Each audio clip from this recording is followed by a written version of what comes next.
President Kibaki moved with speed to sign into law 4 bills that were passed by the 10th Parliament last week in strict compliance with the timelines for the implementation of the Constitution. The head of state appended his signature on the National Land Commission Bill 2012, making it a law. The Act establishes the National Land Commission that shall manage all public land on behalf of the national and county governments.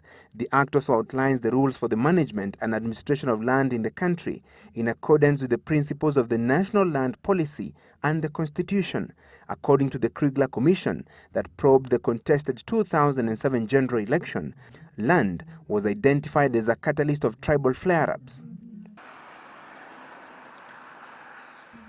Another bill that the president signed into law is the Lands Act of 2012. This is the law that provides for the mechanism of revising, consolidating and rationalizing land laws, as well as providing mechanisms for sustainable administration and management of land and land-based resources such as minerals. The president also assented to the Land Registration Bill 2012. The new law establishes mechanisms of revising, consolidating and rationalizing the registration of title deeds. The Ministry of Lands has for years been perceived as a den of corruption, with cases of multiple issuance of title deeds being the norm rather than the exception. And this is part of lack of transparency and accountability.